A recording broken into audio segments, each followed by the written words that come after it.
Kapatid ko, by the time na mabasa mo ang sulat na ito, siguro wala na ako. Atawad Adi, di ko na matutupad ang aking pangako na kukunin kita diyan at magsasama tayong dalawa. Pasensya na naging mahina si ate at di kinaya ang sakit at problemang kinasasangkuta. Mas nakakabuti sa'yo kung mananatili ka na lang sa ati. Huwag mo nang pangarapin ang Manila. Living in the city is hard, full of hardship, danger and cruelty. Mas panatag ang loob ko kung mananatili ka na lang sa probinsya. I love you kapatid, hanggang dito na lang ang at. Yes, live your life Adi, don't look back and forget about me. Nagmamahal Ali. Kahit ilang beses pang basahin ni Adia ang sulat na ito, di na magbabago ang kanyang desisyon. Kailangan niyang hanapin ang may sala sa pagkamatay ng kanyang kapatid at ipaghihiganti ito, dahil dun lang siya matatahimik. Ate, bakit di mo ako nahintay? Bakit wala kang sinabi sa akin sa mga sakit na iyong pinagdaana? I could have been there for you. Kapatid mo ako, dapat magaramay tayo. Walang iwanan at walang sekret. Bakit iniwan mo ako ngayon? Panaghoy na iyak ni Adi habang hawak ang mga larawan at sulat ni Ali na nasa kanyang harapan. Hanggang ngayon di pa rin niya matanggap ang pagkawala ng kanyang kapatid. Then she remembered the person behind this. Her blood boiled with hatred, and her hands shook with anger. Magbabayad ka Andrew Willard. Hahanapin kita kahit saan ka man magtago. Kahit gaano ka pa kayaman at makapangyariha. Ipaghihiganti ko ang aking kapatid sa anumang paraa. You will pay the price for hurting her. I will devote my life seeking for justice at pangako malapit na yan. Taimtim na saad ni Adi habang binabalikan ang nakaraan.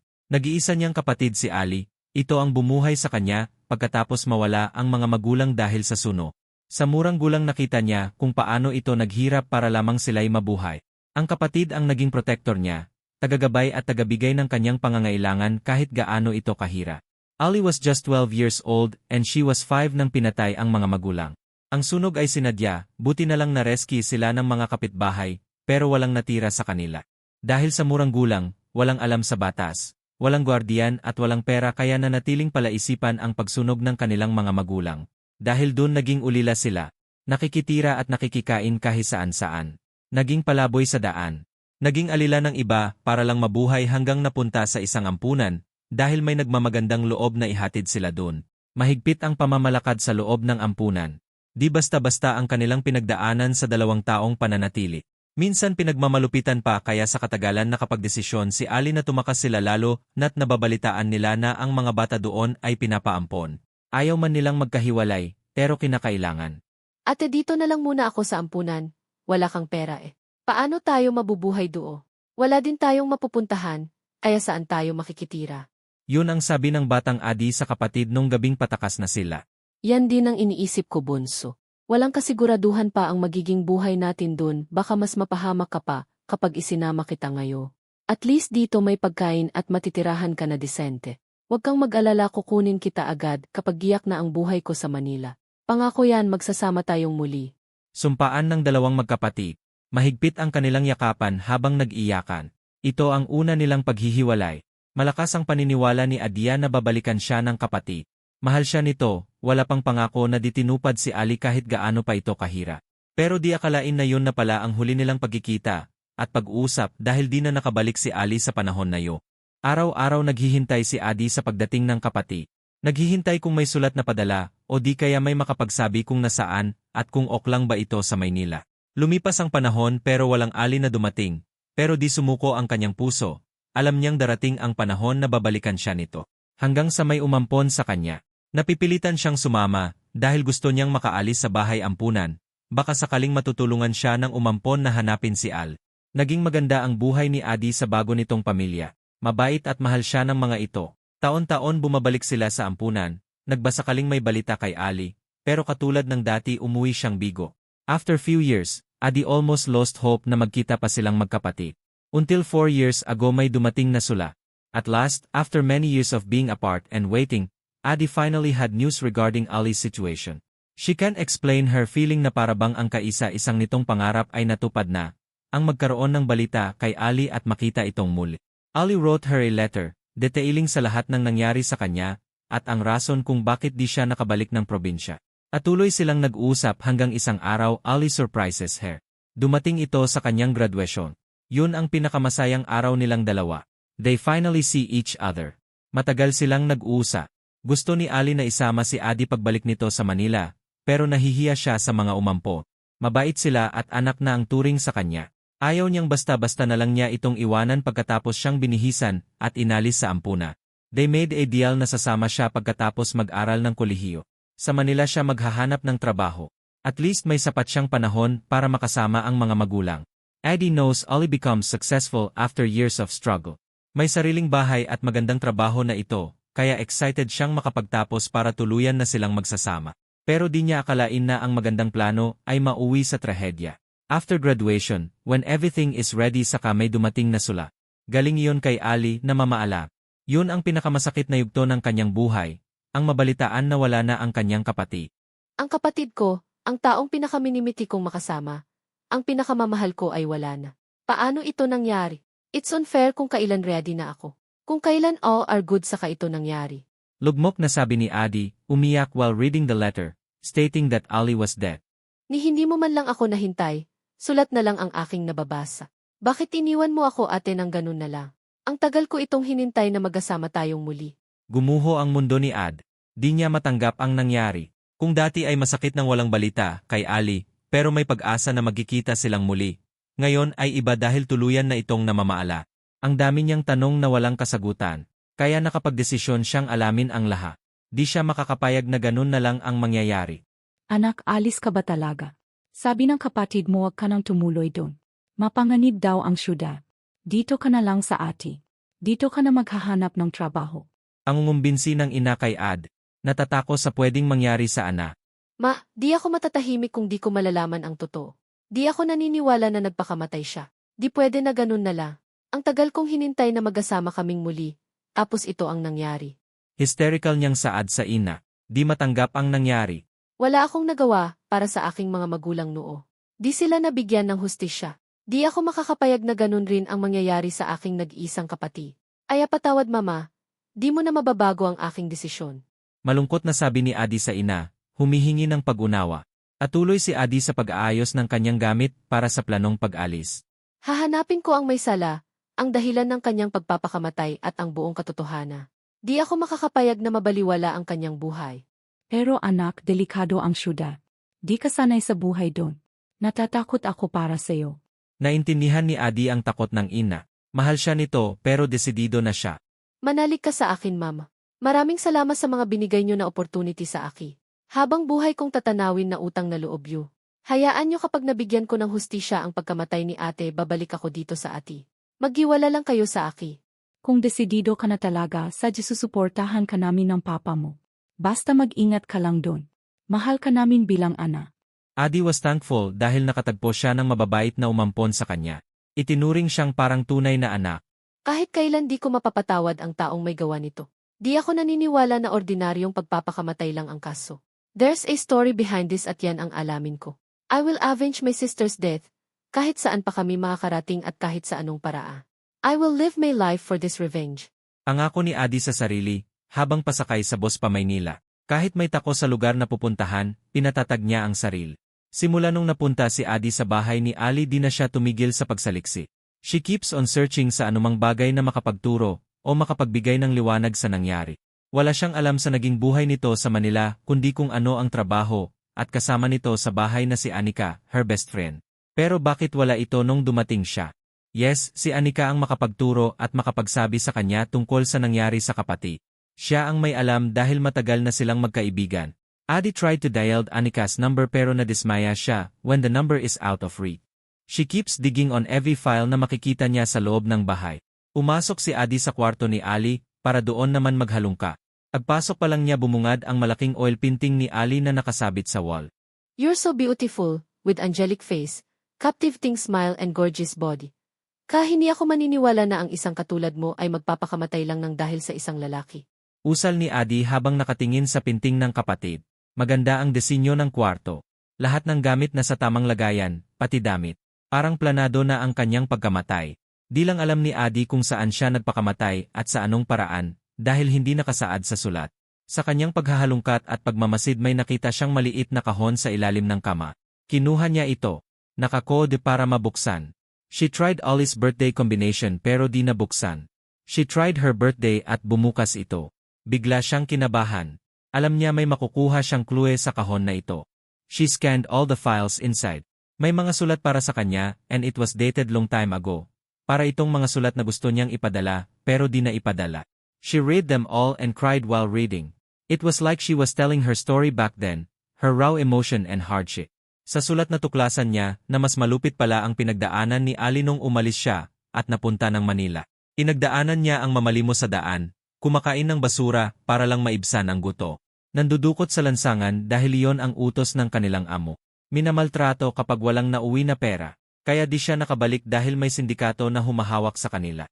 Nang makatakas nagtrabaho sa club bilang waitress kahit sa murang gulang. Naging club dancer at kalaunan naging escort ng mayayamang kliyente para lang makalikom ng pera. Di niya inakala na ganun pala kahirap ang sinapit ni Ali noon. I was living a good life when I got adopted, while my sister was living horribly back there. The sad thing is she did all that to take me with her. Bigla naramdaman ni Adi ang sakit ng kalooban, nawalan siya ng lakas. Puno ng kalungkutan ang kanyang puso. Ate, bakit nilihim mo ito lahat sa aki? Akala ko di ganun kalupit ang pinagdaanan mo gaya ng sabi mo sa aki. Ayaw mo lang ba akong masaktan kaya mo ito itinago? It was stated in her letter na gusto niyang ipadala, pero di niya ipinadala kasi ayaw niyang mag-alala si Ad. Sa buong panahon noon na naghihintay siya ng sulat na minsan nagtatampo, yun pala di niya ipinadala. Addie rested early. She felt emotionally drained after reading the letter. Ilang araw na kalipas, binuksan niyang muli ang kahon. Nilakasan ang loob sa anumang mababasa niya. Kung gusto kong malaman ang katotohanan, kailangan kong basahin lahat kahit masakit pa. Baka dun ko makukuha ang aking kailangan. That was her secret, her life story na nakatago. May makukuha ko dun na maglilink sa pagpapakamatay niya. Adia continued reading the files. Nakapagtapos pala si Ali ng pag-aaral. Then she stumbled into a letter addressed to someone else, to a man named Andrew Willard.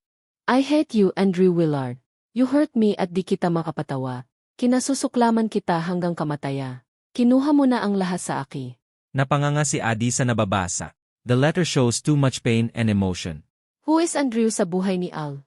Is he her boyfriend? Paggatakang tanong ni Ad. Ali didn't mention him especially when she asks about her love life before. Palagi niyang nililihis ang usapan. I need to know who this man is and how he is connected to my sister. Bulong ni Adia sa saril. The letter feels Addie's desire to know more, so she keeps searching. She saw another letter written in capital letters. Based sa stroke ng penmanship, tila may galit ang nagsusulat, putol-putol ito at nilakihan ang bawat letra. I curse you to death, Andrew Willard. Magbabayad ka sa sakit na idinulot mo sa aki. Di kita kailanman makapatawad. Based sa sulat parang sinaktan ni Andrew si Al. Siya ba ang dahilan kung bakit nagpapakamatay si Al? Baki? Anong connection mo, Andrew, sa buhay ng kapatid ko? Ano ang ginawa mo sa kanya? Naguguluhang tanong ni Adi sa sarili, habang nakahawak sa sulat. Then she saw a small card sa isang maliit na envelope. To A, I love you, mahal ko. You're the best thing that happened to me. Andaan mo, mahal na mahal kita. Kahit anong mangyayari, ipaglalaban kita. Ipaglalaban ko ang pagmamahalan natin. From A. Based sa penmanship ng sulat, galing yun kay Al. Is the letter to Andre. But the letter declares love while the other is full of hate. Mas lalong naguguluhan si Adi sa sitwasyon.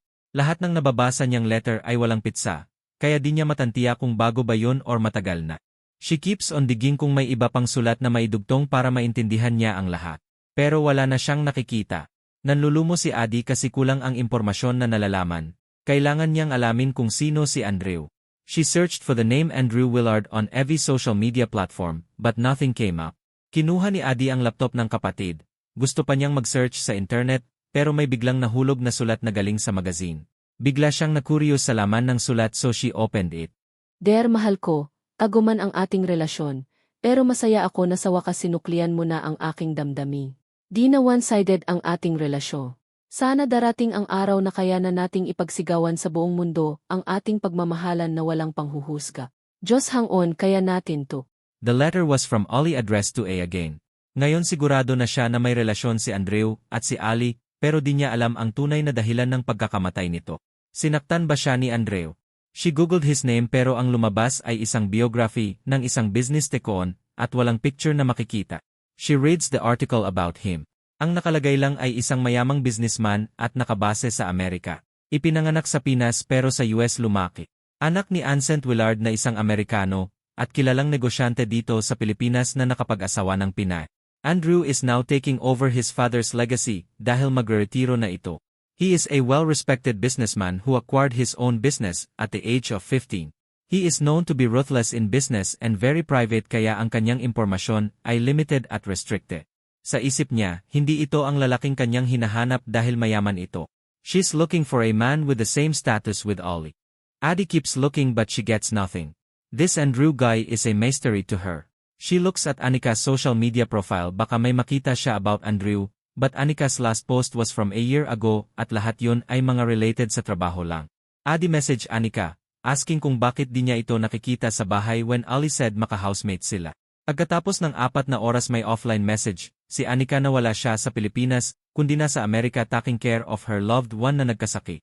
Adia felt unsettled, wondering if Annika was unaware of what had happened since they hadn't been together recently.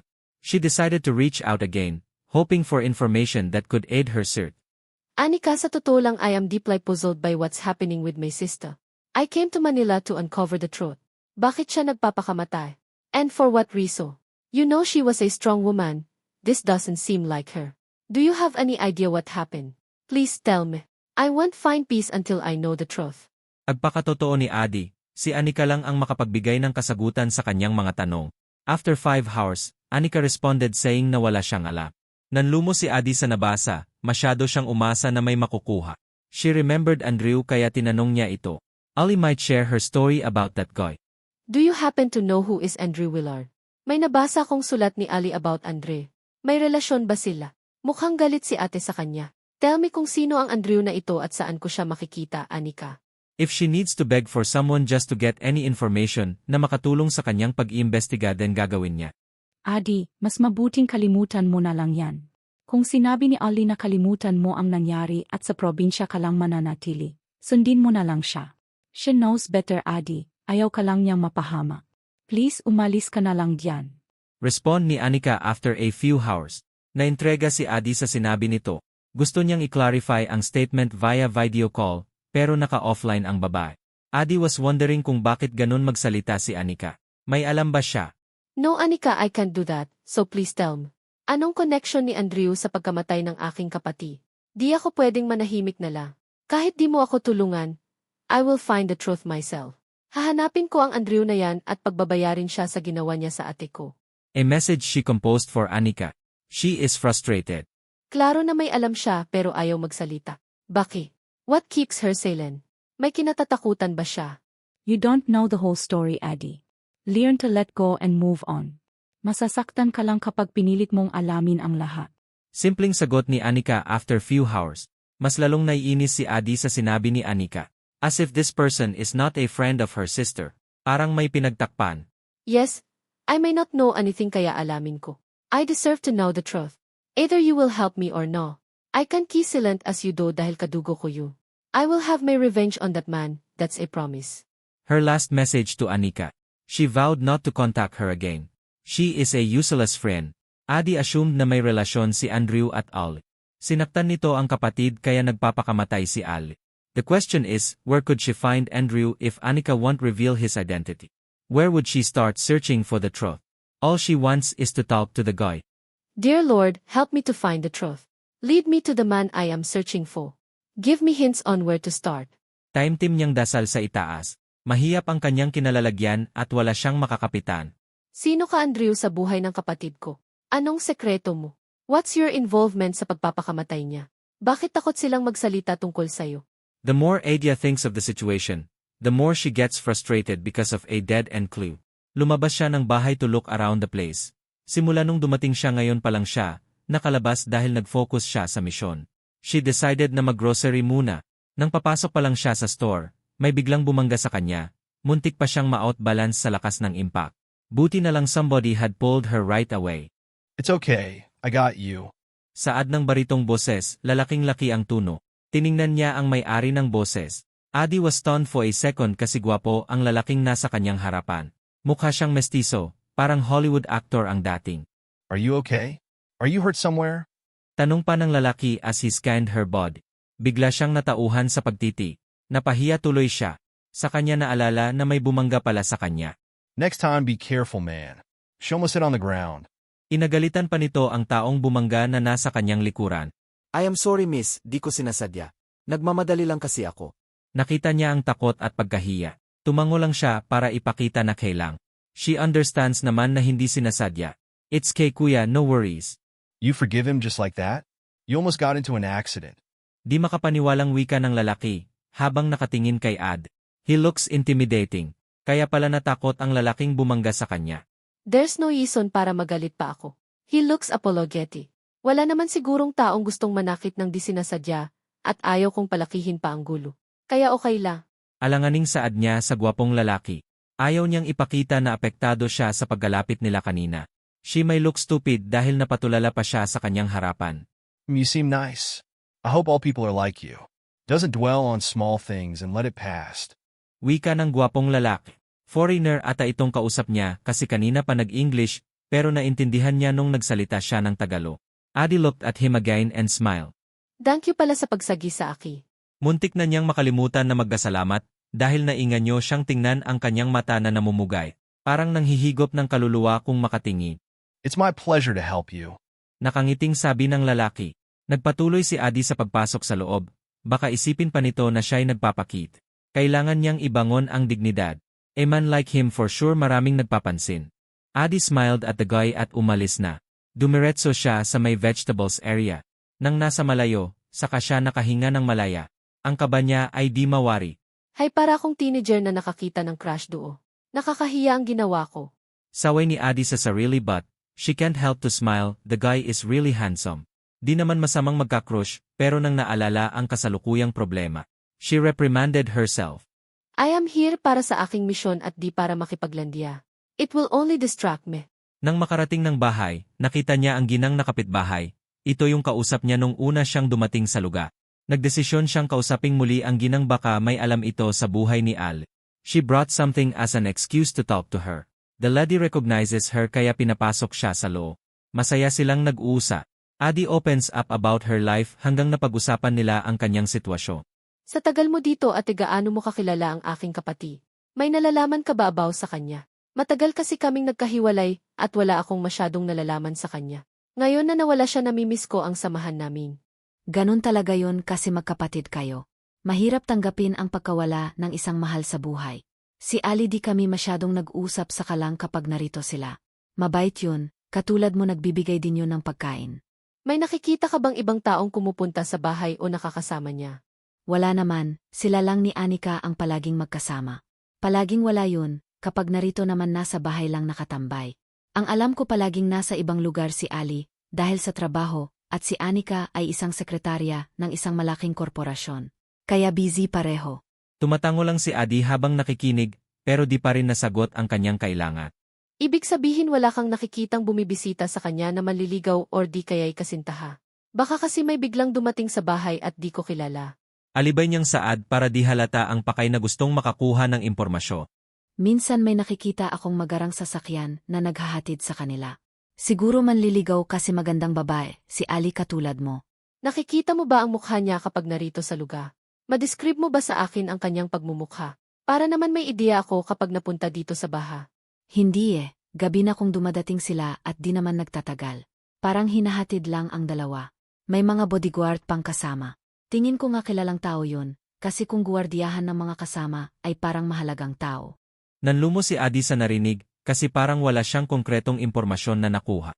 Ang alam niya may isang lalaking mayaman na nalilink dahil sa magarang sasakyan at bodyguard.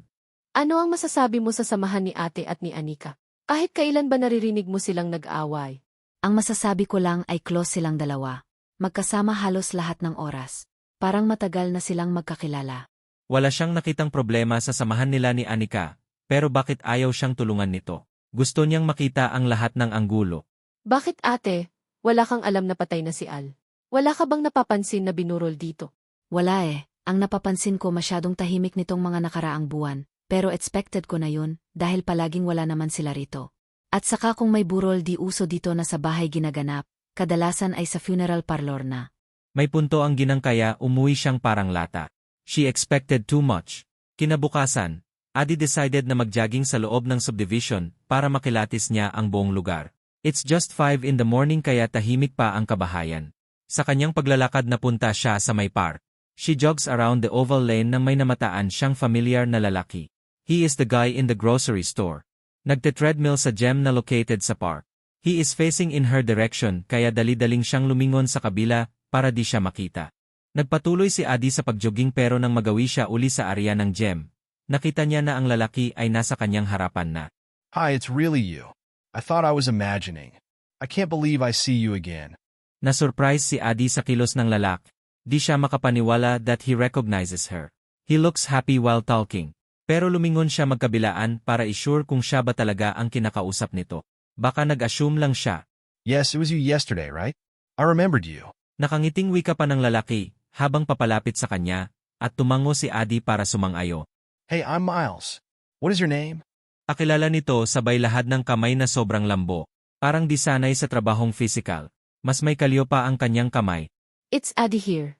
Tipid niyang sagot, nahihiya pa siya sa lalaki dahil sa kilos niya kahapon. Nag-usas sila ng matagal, surprisingly madali silang nagkagaanan ng loo. Nalaman ni Adi na Pinoy si Miles na may halong ibang lahi at nakatira malapit sa kanila. When Adi realizes na sila'y magkapitbahay, biglang may pumitik sa kanyang isipan. Possible na kilala ni Miles si Ali.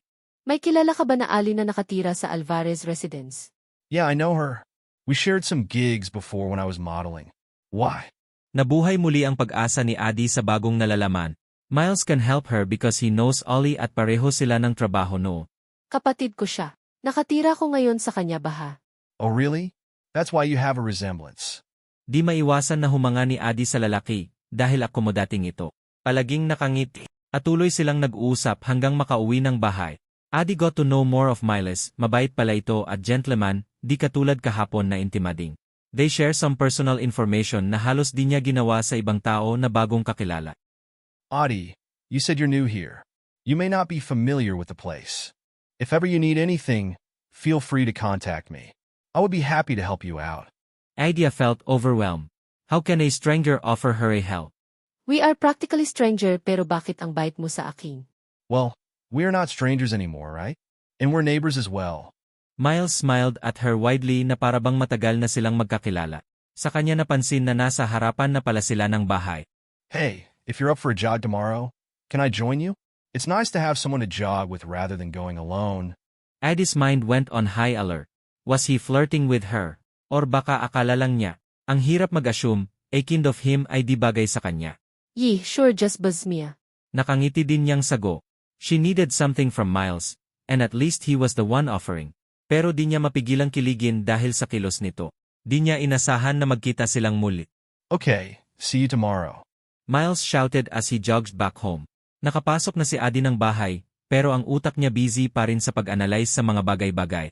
Kung magkapareho sila ng trabaho at may time na magkasama pa sa ilang project, ibig sabihin there is a chance na may nalalaman si Miles sa lalaking naliling kay Al. Kung may boyfriend ba ito or anyone who might have an interest on her. Her sister is a beautiful woman no doubt, kaya di siya magtataka na may maraming magkakagusto nito. She planned to spend the day cleaning the house. Ayusin lahat at itatapon ang di na magagamit. Baka may makikita pa siyang bagay na makakatulong sa kanyang investigasyon. Sa kanyang paglilinis may nakita siyang albo. Bigla siyang nakuryos sa laman. Isa-isa niyang tiningnan bawat litrato. May nakarampas sa runway, birthday celebration, at may nakatoga. Kinuha niya ang picture at tiningnan ng maigi. May note pang nakalagay sa likuran. This achievement symbolizes my hard work, my fight against life. I wish I could share this moment with my sister. One day I will see her again.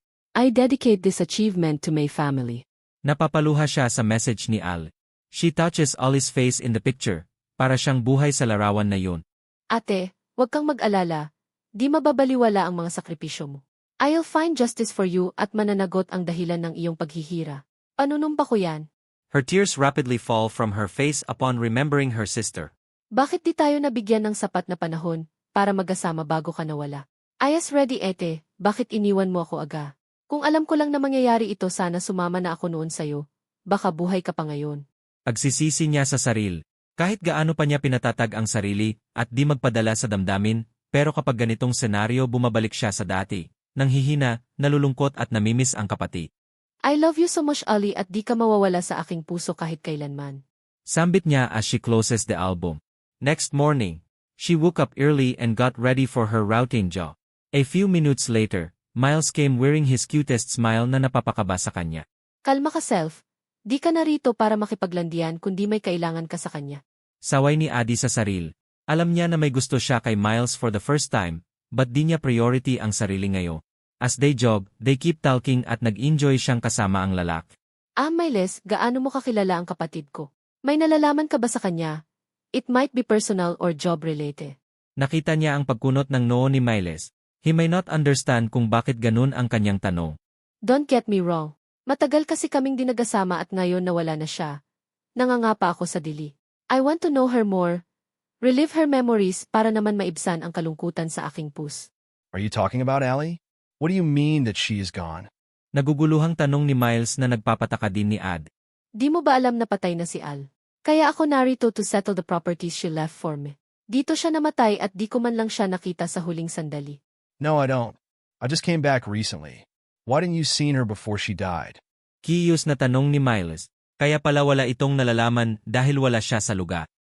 I just received a letter after she died. Pagdating ko dito cremated na siya. Ang masakit kasi we had a lot of plans. Matagal kaming nagkalayo, but wala na siya when I'm ready to go with her. It's painful to relive those memories. I missed her a lot. I wanted to know more about her. Kahit kaunting bagay makakatulong sa aking pagluluksa. Miles wraps his arms around her shoulder as a way of comforting her.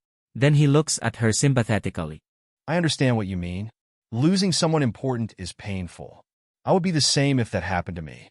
If that could help, I can tell you what I knew about her. Masaya si Adi sa naging turn ng usapan nila. Miles had believed her. I first saw her at my first gig as a model for a certain clothing line. She approached me.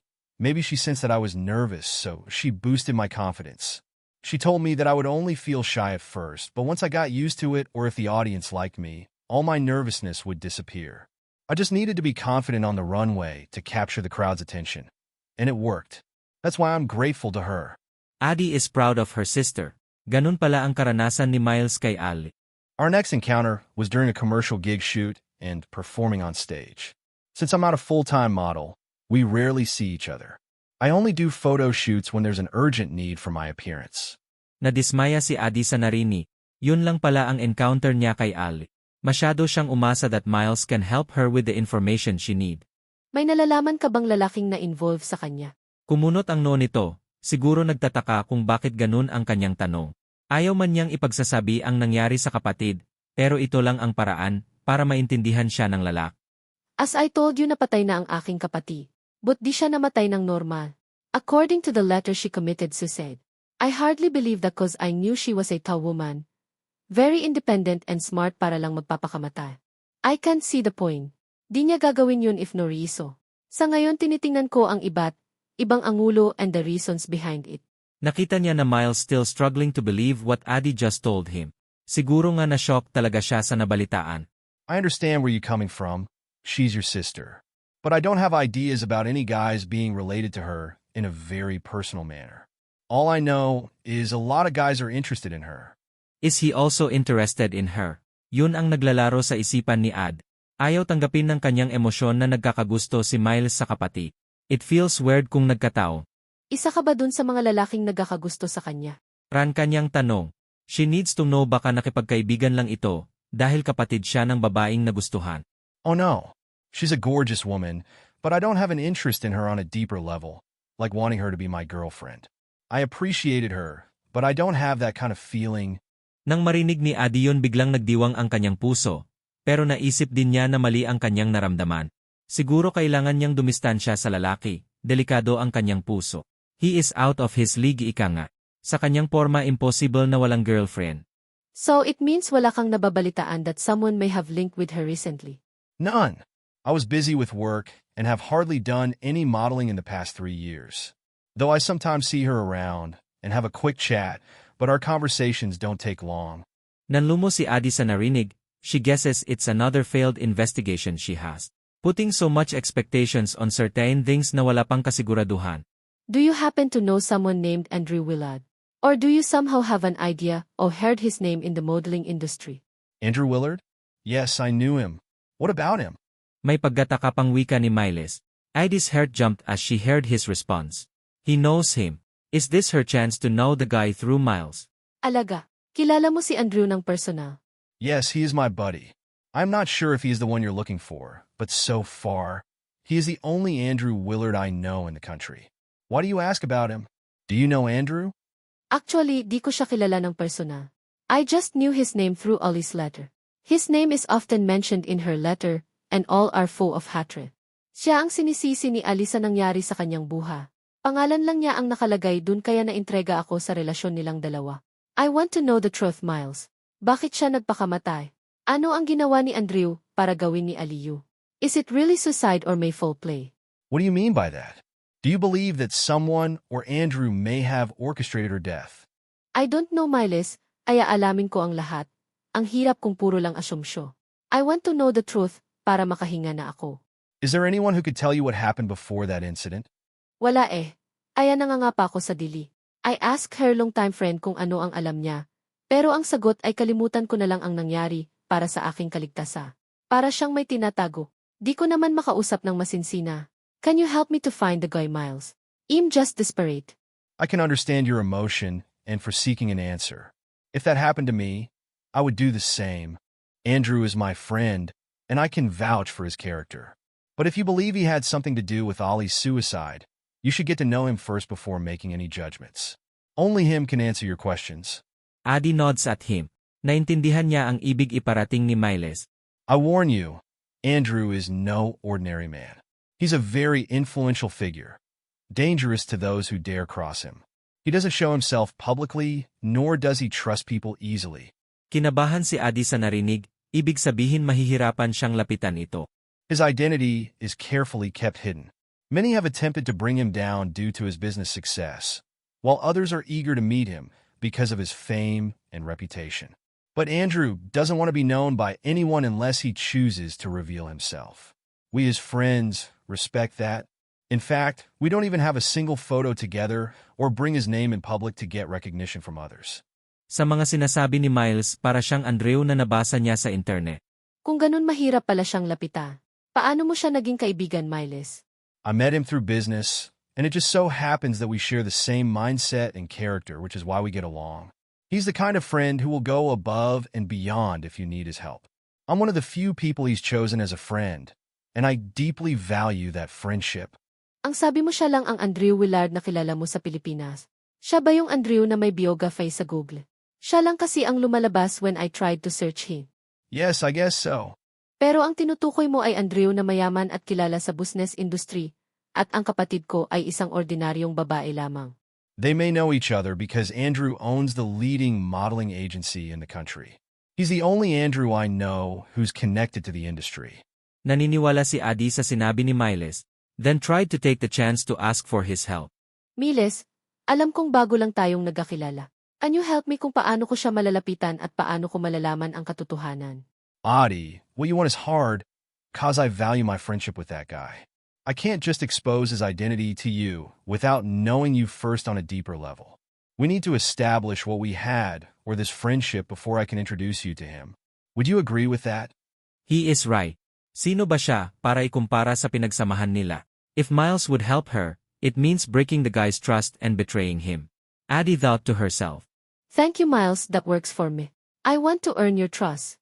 Ikaw lang ang maasahan kong makatutulong sa akin. I hope you will learn to trust me too.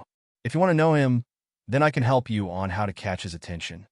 Andrew will not allow anyone to see him, unless he is the one asking. Naguguluhan si Adi sa ibig iparating ni Miles, kaya humihingi siya ng klarifikasyon. If you're that interested, then I'll bring you into his world. By being with me, you'll get a glimpse of Andrew's life. If you catch his attention, he'll let you in and give you a chance to know him. But that will only happen if you're willing. I would do anything, Miles, to get close to him. Para malaman ang katotohanan. I want to end this misery and start my life. Pero magagawa ko lang yun kapag nakuha ko na ang aking kailangan. If all my questions are answered. Then be ready to take the changes and the challenges you may encounter. Dahil sa usapan nila ni Miles naging magaan ang kanyang pakiramdam. Ngayon di na malabo ang kanyang paghahanap ng hustisya. May direksyon na siyang tatahakin tungo sa kanyang kailangan. Kaya pala di niya mahanap si Andrew sa social media because his information was restricted. It meant to be hidden. Nagdesisyon siyang ipamigay sa mga bata sa lansangan ang ibang gamit ni Ali na di niya kailangan tulad ng gamit sa school, laruan at damit. At least mapakinabangan ng iba. At first nagtataka siya kung bakit maraming laruan na nakatago. Yun pala binili niya yun para sa kanya. Ali remembered her in those toys kasi lumalaki sila na salat sa pera. Nang mailagay ang gamit sa box, may nakita siyang nakatupi na paper sa isang book. At first, she thought it was just an unimportant note, but when she read the content, it was a letter. Ang puso ko ay parang binibiyak sa sakit nang nakita ko siyang may kasamang iba. Ang sakit pala kapag ang mahal mo ay may mahal ng iba. I wish di kita nakilala, Andrew. You caused me of too much pain. How I hated you for hurting me. Napapalaki ang kanyang mga mata sa nababasa. Ramdam ni Adi ang sakit na bawat linya nito sa sula. This is the answer she needs. Everything is clear to her now. Ollie and Andrew had a relationship and the guy hurt her. Di nakayanan ang sakit kaya siya nagpapakamatay. Ang letter ay sulat kamay ni Ali. Andrew, how cruel are you para gawin yun sa kapatid ko? Di mo ba alam na ang dami na niyang hirap na pinagdaana? She only deserves love and care, pero binaniwala mo ang damdamin niya. Adi trembled because of too much hatred for Andrew and felt pain for her sister. Di man kita kayang maipakulong dahil di mo liability ang kanyang pagpapakamatay, at dahil makapangyarihan ka, pero kaya kitang mapanago sa sarili kong paraa. I will let you feel the same way as what she had felt before. Ipaparanas ko sa'yo kung paano iwanan at masakta. Maggutuos tayo, Andrew, pangako ya. Hintayin mo ang pagkikita nati. Anunumpa ni Adi sa saril. Galit at pagkamuhi ang nasa kanyang puso ngayon. Di siya matatahimik hanggang di maipaghihiganti ang kapatid. Kailangan niyang gumawa ng plano, di basta-bastang tao si Andrew. And Miles is her ticket para mapasok sa mundo ng lalaki. She needs to be close to him. She called Miles asking if he could accompany her sa pamimigay ng donasyon. Agad namang pumayag ang lalaki. Their last conversation brought them closer, and opening up to him helped bridge the gap. Miles, masaya pala kapag na-ishare mo sa iba ang meron ka, kahit kaunti lang. Iba sa pakiramda. Nakaka-proud. Marami silang naibigay na donasyon. Miles also buy foods and groceries para maisamang maibigay. He also gives some cash. Yeah, you were right. I usually donate to charity through organizations, but I can't feel the impact. And now, I experienced it firsthand. It felt amazing, especially when those people appreciated our effort. Happiness is evident in their faces. They shared bond in small things, and in that moment she trusted Miles instantly. Umuwi sila agad pagkatapos dahil umaksyon na ulan. She invited him for dinner at ipinagluto ito para na rin pasasalama. Thanks, Adi. I enjoyed the food. It was delicious. I miss the time eating with someone at home. It's been a while since I experienced that. Masaya si Adi na na-appreciate nito ang kanyang luto, pero naintrega siya sa sinabi nito. Baki, wala ka bang kasama sa bahay mo? I'm not home most of the time, so I usually eat outside alone. But now that you're here, I can tag you along if that's okay with you. Tumango si Adi, it was her pleasure to be invited by him. Magkatulong silang naglinis ng kusina at nagkatuwaan pa, dahil hindi marunong si Miles maghugas ng plato. Awkward tingnan, halatang disanay. Then Adi invited him to have a wine pamparelats dahil umulan pa sa labas. I like this. It's been a while since I felt this kind of comfort, this natural ease, and laughed so freely. Bigla komento ni Miles habang sila'y umiinom at nakikinig sa mahinang bohos ng ulan. Serenity and calmness of the night enveloped them both. Bakit nama? Lahat yun ay free mo namang maramdama. Puro ka siguro trabaho, at nakalimutan mo na maging masaya at mag-enjoy. Baliwalang komento ni Ad. Magaan ang kanyang pakiamdam, parang natural lang sa kanila ang lahat kahit bago silang magkakilala. No, it's not. I guess it's the people or the person you're with that makes a moment special.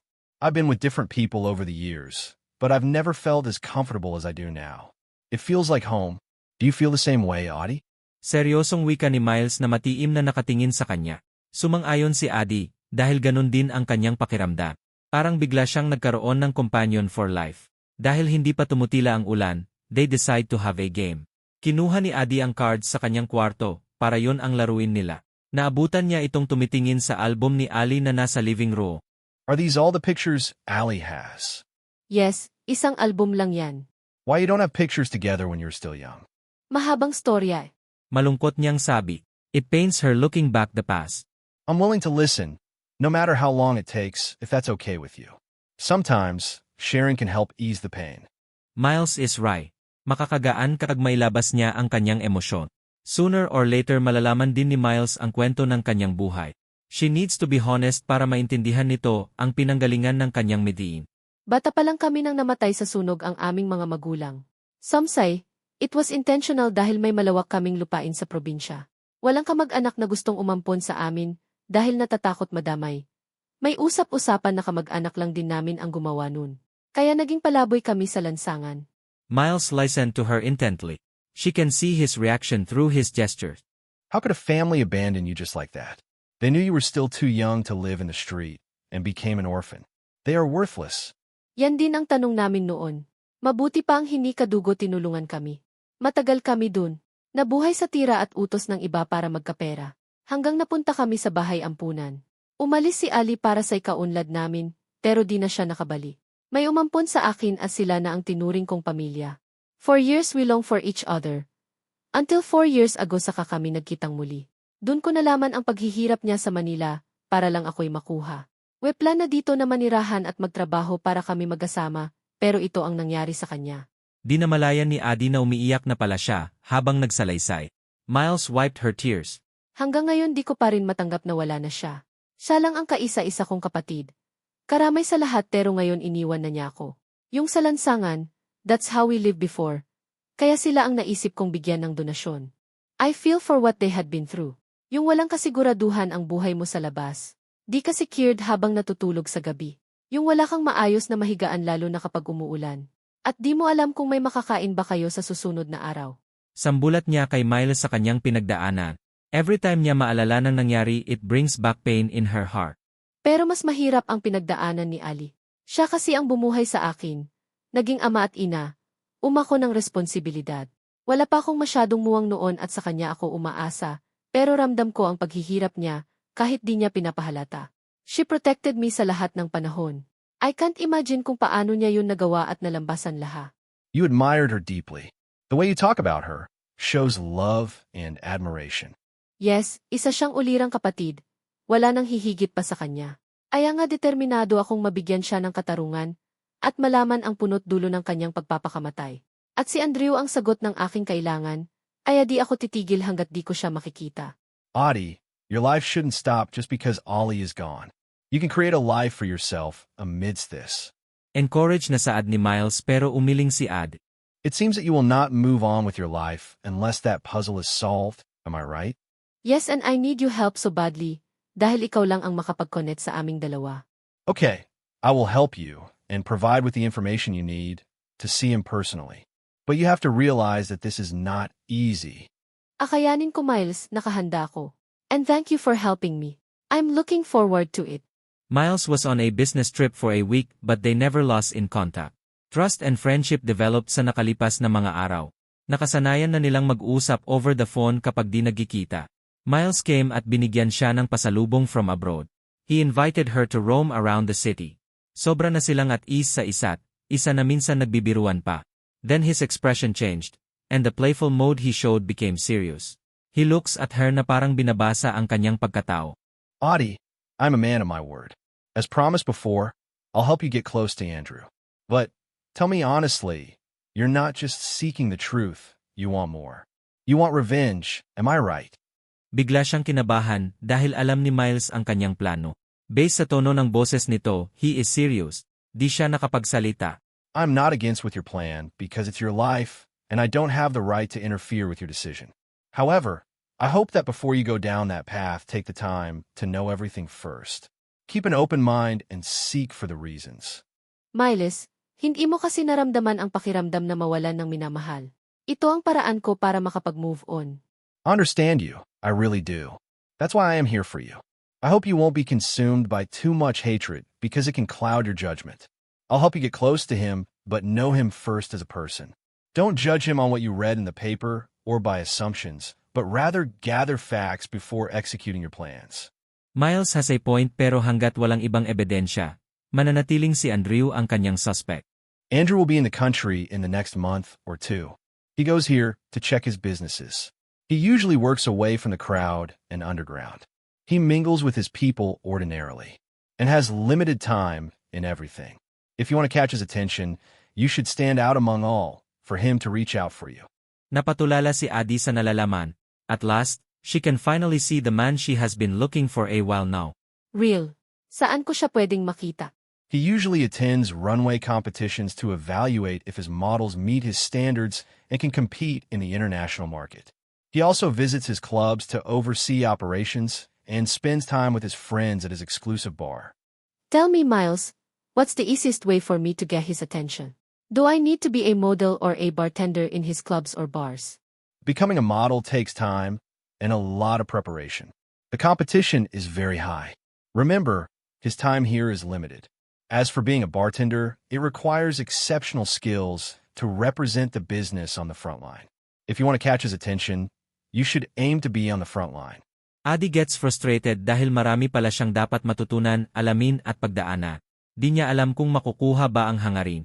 Can I be just a simple bargoer and be there to seduce him para mapansin niya ako? Yeah, that's an easy plan. But you have to look exquisite for him to notice you. Remember, he was surrounded by beautiful women in his industry. You have to be very alluring because Andrew has special taste. He carefully chooses his own woman to be with. Adi thought it was a complicated job but she was up for the challenge. No pain no gain, ika nga. Ok, I am up to the task, Miles. Sabihan mo lang ako kung saan at kailan siya pupunta sa mga bar and club na yan and I'll be there. Ursigido niyang sabibot. Miles looks at her intently na nagpapakaba sa kanya. It doesn't work that way, Adi. It's not just simply going there and meeting him. It requires hard work, planning, patience, and strategy. Look at me and answer me honestly. Have you ever been with a man before? Umiling si Adi, hindi pa siya nagkaka-boyfriend or close with any guy before. Andrew is a well-experienced man.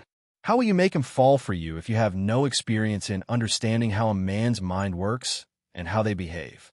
Tama si Miles, ang lakas ng loob niyang hanapin at akitin si Andrew, pero wala siyang alam kung paano yun gawin. Bigla siyang nanlumo sa naisip. It's like you're just offering yourself up, waiting to be devoured. You will lose the battle, Adi, just like that. I can help you in your quest. I'll be your shield and your path to him, but you have to follow my instructions. Plan everything carefully and use me as your training ground to learn how to seduce him, if that's your plan.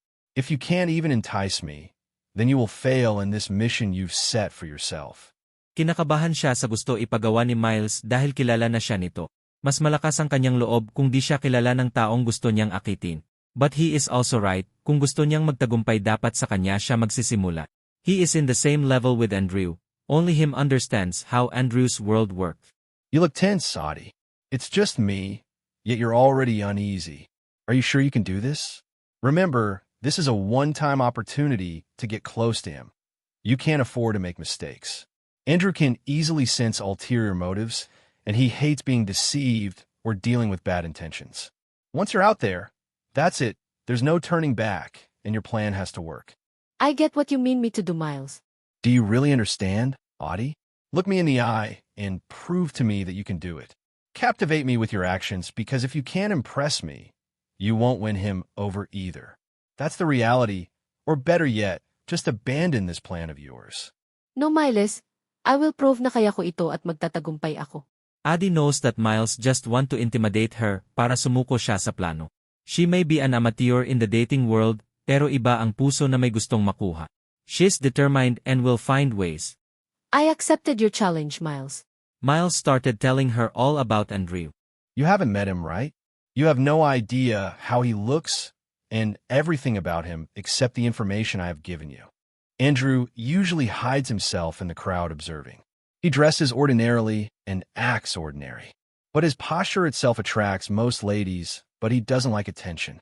When you walk into the bar, make sure you look captivating, and your movements should be graceful and alluring. You're there to draw everyone's attention. However, don't entertain anyone because your mission is solely to find Andrew. And let him notice you by your actions. Miles is precise and strict with his instructions at di niya mapigilang mapahanga sa lalaki. Miles, as you said, mga mayayaman ang kumupunta dun at sikat for sure mga magaganda sila.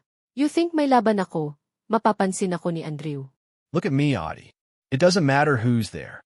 What's important is that you execute the plan.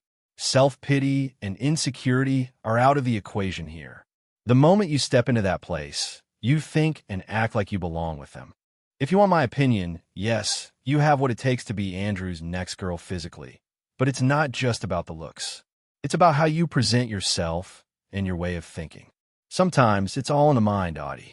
Train your mind to become what you want to be, and your body will follow. Confidence is the key.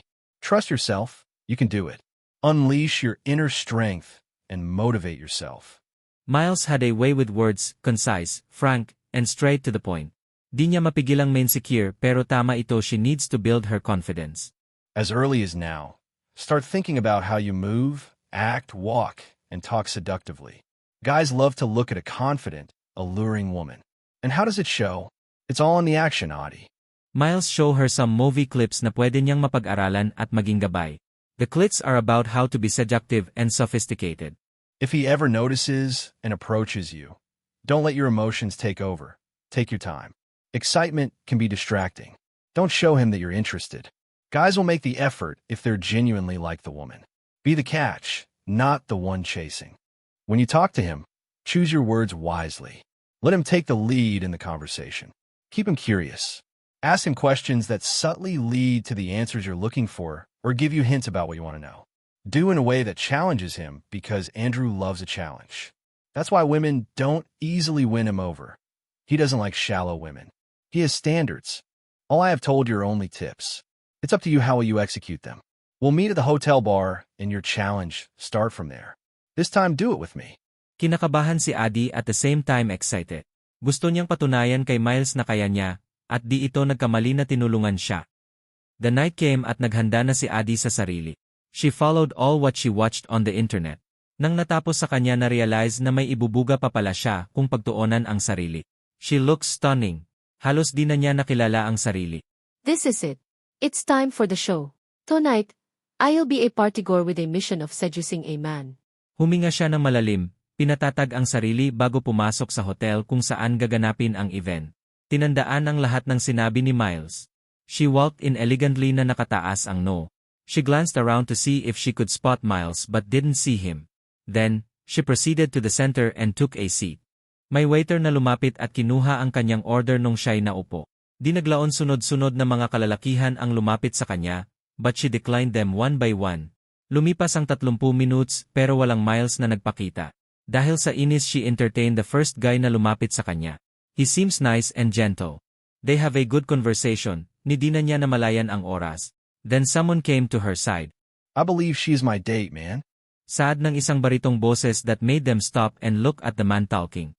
It's Miles na may seryosong mukha. He looks at Jules with an intimidating aura. Sorry bro, I just accompanied her as she's alone at marami ang lumalapit. Sagot ni Jules as he stands up to give way to Miles. Then turned to her side, nagpasalamat at nagpaalam. Nahiya si Adi sa kilos ni Miles. Jules doesn't deserve to be talked that way. You seem to have a good time with that man. Di niya ma-point kung he is just telling her of what he saw or he's being sarcastic. Di niya alam kung bakit bigla siyang naging ganito kaseryoso at parang galit. Kung tutuusin siya ang dapat magalit dahil pinabayaan siya dun. Yes, salamat sa kanya kasi ang kausap ko akala ko di na ako sisiputi. Nagmukha akong tanga dito sa kahihintay. Well, Adi, that's part of the plan.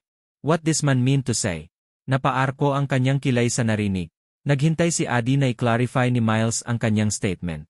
We are here to practice. I'm playing the part of Andrew, right? He's like that he wouldn't approach a woman the way those guys do. He'll observe you, see if you're the right woman for him, even if he likes you at first glance. He's not easily persuaded. I was there, watching your every action. Biglang nagpantig ang kanyang tainga. Ibig sabihin kanina pa siya dun at pinaghintay. Kung di siya nilapitan ni Jules, mapapahiya siya. So how was he?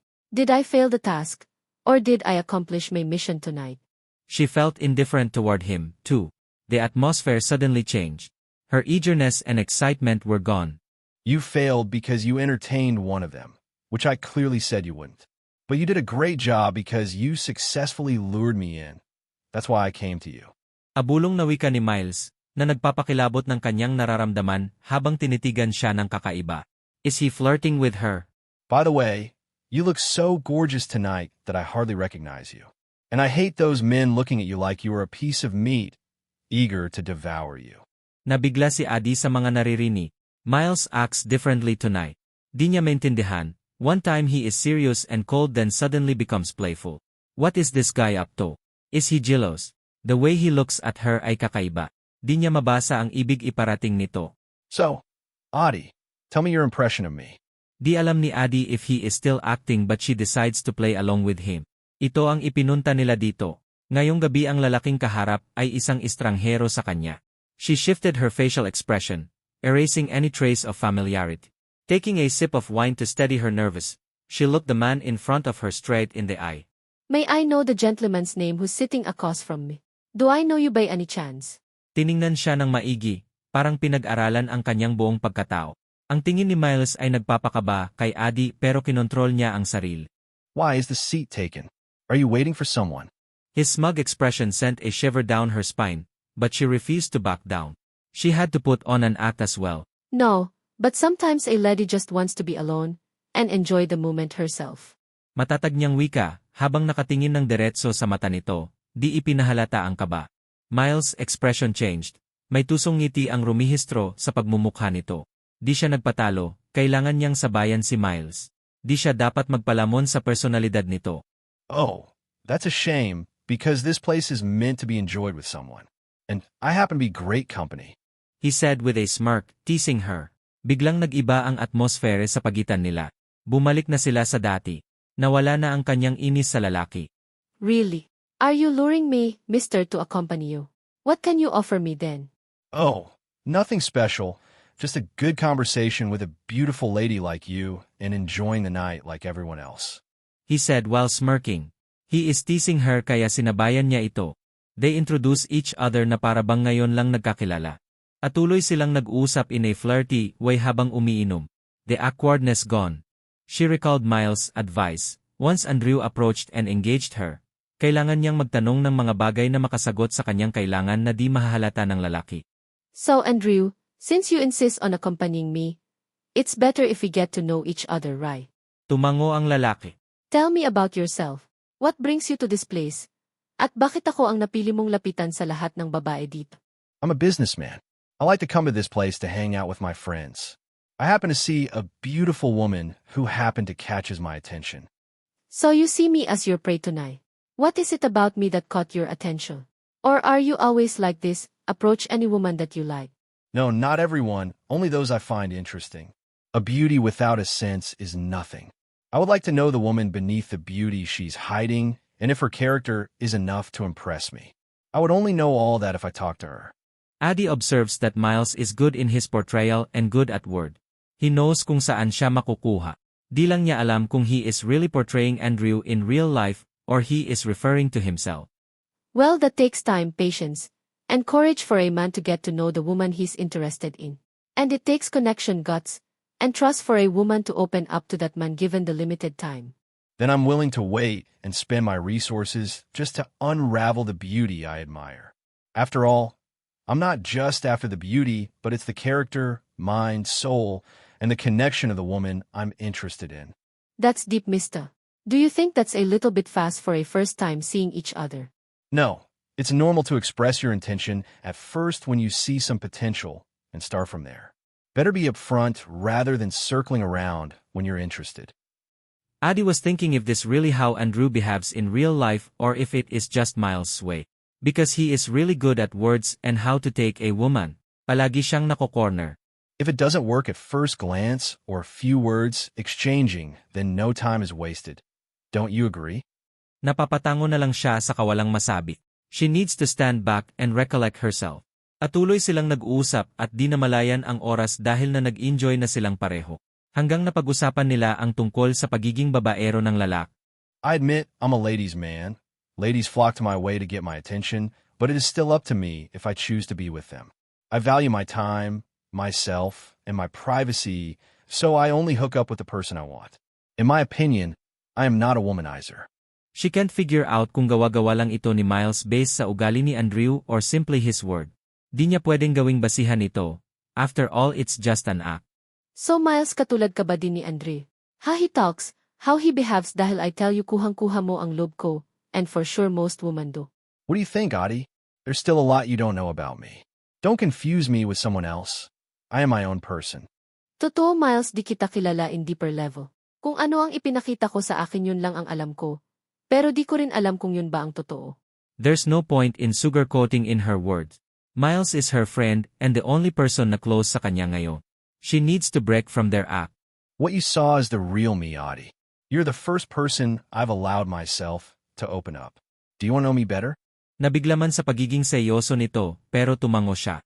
Simpre gusto niyang makilalang ito ng lubos. Para sa kanya si Miles ay isang malalim na tao at maraming sekreto. If you want to know me, then know me well, Adi. Be brave and open up to me. I promise you'll not regret it. Adi looked at him, biglang di niya alam ang gagawin. Miles is a pro compared to an amateur like her. He could be a distraction to her plan, but he is the only person who can help her too. Her way to Andrew. Nagyayang umalis na si Miles at nagpatangay na lang siya. Sa sasakyan pinag-usapan nila ang road trip na kanilang plano dati. Adi agreed dahil gusto din niyang makapasyal at makalimutan sandali ang pinagdaanan. A change of scenery could help. Good night, Adi. I enjoyed my time with you. And by the way, you passed the task tonight. You even excel. Well done. Miles winked at her na nagpapakaba bigla sa kanya. Tonight was a different kind of night. She was surprised na kanyang abilidad sa makipag-usap sa isang tao. She never expected the scene in her entire life. Dumating ang linggo at ang road trip nila ay natuloy. Maaga silang umalis. To her surprise, Miles brought some food. Sabi niya maggi-picnic daw sila. Naging excited naman siya sa kanilang lakad. Di naglaon binaybay nila ang malabundok na daan. Tingin niya nasa isang probinsya na sila. Narating nila ang pinakataas na bahagi. Huminto si Miles sa isang side, dun daw sila magpicnic. Nilatag nila ang blanket sa isang ilalim ng puno fronting the overlooking breathtaking view. Wow, ang sarap naman dito. I remember our province here. Yeah, I like it here. It's fresh and quiet. I came across this place once while on a road trip. At that time, I just wanted to be alone. I told myself that one day, I would come back with someone. And now, here we are, I'm no longer alone. Miles smiled at her at nginisyan niya ito pabalik. She is happy Miles brought her to a place that seems important to him. Nagsimula silang kumain habang nakatanaw sa baba. Stressful siguro ang maging businessman, ano? Yes, and at the same time, it's fulfilling because many people rely on me, and I provide opportunities for others. If I fail, many will be affected, so I try my best to do better. But sometimes, I forget myself. I forget how to truly live. Minsan ba hinangad mo na sana naging simpleng tao ka lang? Yeah, when things get tough, being ordinary and having fewer responsibilities gives you more time for yourself, to enjoy what you love. But I try to live as simply as possible. I don't want publicity because it could affect my personal life. Sometimes, you never know if the people who approach you have genuine intentions. The most painful thing is being betrayed by someone you trusted. Miles spoke with loneliness. His expression showed pain, kakaiba sa usual na Miles na kanyang nakikita. Ito ang pinakaseryoso nilang pag-uusap. Have you experienced that? Being betrayed? Yeah, that's why I try to distance myself from anyone. I have doubts about people's motives. You don't know if they're genuine or not. Di naman siguro lahat may masamang intensyon kapag nilalapitan ka. Mahinang komento ni Adi dahil guilty siya. Kahit siya ay may masamang hangarin kung bakit gusto niyang makilala si Andrew at ang kanyang paglapit kay Miles. Maybe not. I just happen to have a bad experience. That must be a traumatic experience. Yes, because that person is important to me. To be betrayed by someone you trust is an awful feeling. So painful that leaves a scar in your heart. Nakita niya Adi na nahihirapan si Miles kaya di na siya nagtanong pa. They were silent for a while. When I was young, I had a happy family. A responsible, loving father and a devoted mother and wife. Despite our status, my mom pursued her passion and my dad supported her. Because of this, I was often left at home with our nanny, who was my mother's best friend. I treated her like a second mother because she was the one who practically raised me. But without knowing it, she had ulterior motives. She wanted what my mother had, so she turned my mom against my dad. My mom believed her because they were best friend. This led to constant arguments between my parents, fueled by jealousy and lack of time for each other. When my mom left for a while to cool off, my nanny stayed by my dad's side, slowly working her way into his life. Misunderstandings happened, and my parents' relationship fell apart. Eventually, my dad got into a relationship with her. My mom couldn't accept what happened, and in her despair, she took her own life. Ever since I learned the truth, I've hated her because she was the reason my parents' marriage was destroyed. I also resented my dad for giving in to manipulation and temptation. I felt betrayed. I loved her like a mother, and my family gave her everything, but in return, she deceived us. Nashock si Adi sa nalalaman, di pala basta-basta ang pinagdaanan ni Miles while growing up. Kumusta naman ang pamilya mo ngayon? Are you on good terms with your dad? No, I ran away from home when I was 12 years old. I cut off all communication with them and worked different jobs to support myself. I wanted to prove to my dad that I could stand on my own and that I didn't need him in my life. The moment he got involved with that woman, he betrayed us. He broke his vow to our family. Naintindihan ni Adi ang galis sa puso ni Miles. That's why I admire you, because you have a strong relationship with your sister. Even after being separated for so long, you never lost faith that you would see each other again. You believed in each other's promise, and that's amazing. Siguro, dahil matatag lang ang aming samaha. Sinubo kami ng panahon eh. I will never have the same relationship with my dad ever again because I can't accept that the woman he's with now is the same person who destroyed our family. I lost my mother because of her. I also can't have a relationship with my siblings because they're the result of my father's betrayal and their mother's treachery. Adi feels his pain. Miles' life is complicated. You may judge me, but that's how I feel. It's hard to repair the broken trust, and the time apart makes it worse. Naintindihan kita, Miles. Di mo naman mapilit ang emosyo. Kusa mo yun maramdaman at panahon na lang din ang makapagsabi kung kailan mo sila mapapatawad. Thanks, Adi. It's nice to have someone to unload my emotions. It felt lighter. Binigyan niya ng tipid na ngiti si Miles. Bawat isa ay may kanya-kanyang storya sa buhay. Di lang niya akalain na ang matatag na si Miss ay may masakit pala na pinagdaanan. Dahil palagi silang magkasama, Miles and Adi gotten close. They developed trust and friendship or maybe more. Adi slowly had feelings for Miles na pilit niyang tinatago. Ayaw niyang masira ang anumang meron sila ngayon. Saka hindi pa siya ready makipagrelasyon. Isang hapon may nakita si Adi na job hearing sa isang newspaper na related sa kanyang kurso. Naging interesado siya at naglano na mag-submit ng aplikasyon. Binuksan ang laptop para dun gumawa ng application letter, at resume nang natapos she opened the email to send her application, pero email account ni Ali ang lumabas. Dun niya na-realize kung bakit di niya naisip buksan yun dati. For sure may malalaman siyang impormasyon tungkol sa kailangan niya, dahil personal email yun ni Ali. Nilakasan niya ang loob at binuksan isa-isa ang mga messages. One email from a guy caught her attention. Kaya binasa niya ito. I'm so sorry Ali kung nasaktan kita. Sinira ko ang pagkakaibigan natin at ang relasyon niyong dalawa. Nagmahal lang ako at masakit na siya pa rin ang pinili mo kahit sinaktan ka niya. Hope you find in your heart to forgive me. Always your big bear Mikey. Who is this Michael guy? Based sa email nito they have a close relationship. The email was dated 7 months ago at based sa status it was unread. Bakit dito nabasa ni Ali when that time she was still alive? May galit ba siya sa lalaki para i-ignore ang email? Maybe this guy played a big role sa naging relasyon nila Andrew at Al. At baka makakatulong ang lalaking ito para makilala si Andre. Mga katanungan na naglalaro sa isipan ni Adi, at lahat yun masasagot lamang kapag makaharap niya ang lalak. Ang bagong nalalaman ay palaisipan sa kanya. Para malaman ang totoo she emailed the guy back. Nagpakilala siya and she is asking kung pwede silang magkita ng personal for very important matter. She needs to know the connection of the guy at baka alam niya ang real story about Ali and Andre. She waited for the response but nothing came back, that made her frustrate. It's like another dead-end clues. Nang tumawag si Miles from overseas, she opens up sa bagong nalalaman. She asks kung may kilala ba itong Michael na ka-close ni Ali. She tried searching on the internet for something like Michael Beer, as the name says in the email pero walang lumalabas. Madali lang sana hanapin kung may full name. Michael? I know one, it's her agent. I don't know his full name, but I will try to ask someone who knew him. Nagbasaya sa kanya ang bagong lead, at least alam na niya kung saan siya magsisimula. Then Miles came from his business trip. He found the name kaya sinearch nila at pinuntahan sa lugar na pinagtatrabahuan. Hi, I'm Miles. I'm the one who talked to you over the phone, and this is Adi. Do you know someone named Ollie? Sa pagkarinig ng lalaki sa pangalan ni Ali, Adi observed na biglang namutla ito. Kaya nagsalita na si Adi. Kapatid niya ako at ako yung nag-email sa'yo, but you didn't respond.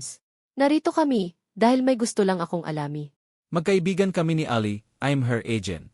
Ako ang taga-promote, para makuha siya ng kontrata bilang modelo. Matalik ko siyang kaibigan. Matagal na din ang aming samahan. Tipid na saad nito na di makatingin ng mayos kay Ad. Kung matalik kayong magkaibigan, ibig sabihin may alam ka sa buhay pag-ibig niya. Siguro naman alam mo na wala na siya, at gusto ko lang alamin ang dahilan ng kanyang pagpapakamata. Ikaw lang ang makakasagot nun sa aki. Nabasa ko ang email mo saying sorry to her and your declaration of love towards her. Please, I'm begging you, gusto ko lang malinawan. Agmamakaawa ni kay Mike. Nakita niya ang hesitation sa mukha ng lalaki. I'm sorry, Adi, but I can't disclose any information. Nagpromise ako kay Ali na hindi ako magsasalita dahil napakakomplikado ang sitwasyon. Huwag mo lang alamin ang lahat, pabayaan mo na lang yun. Nadismaya siya sa sinabi ni Michael, parang may pinagtakpan siya. Pareho kayo ni Anika ng sinasabi. May tinatago ba kayo na dapat kong malama? Ang gusto ko lang naman ay malaman ang totoo. Nadismaya siya sa sinabi ni Michael, parang may pinagtakpan siya. Mike didn't say a word, halatang napahiya. Kadududa ang inyong sinasabi ni Anika. Kung hindi ka magsasalita, mapipilitan akong i-involve ang mga pulis sa usaping ito. Di mapigilang tumaas ang boses ni Adi dahil sa pagkadismaya at galit. Please wag mo nang i-involve ang mga pulis dahil mas delikado. Someone powerful and dangerous is after of all. Sasabihin ko sa iyo ang aking nalalaman, but there are information that I can't disclose. Si Anika na lang ang tanungin mo, she knows better. Di nagsalita si Adi, hinihintay niya ang sasabihin ni Mike. At tuloy lang niya itong tinitingnan ng maigi. Nagmahal si Ali sa taong hindi na malaya. Their relationship was ketseke. Nang malaman ko, hindi ko matanggap dahil I have loved Ali all my life. I devoted my time to her. Lahat ginawa ko para makuha niya ang kanyang mitiin.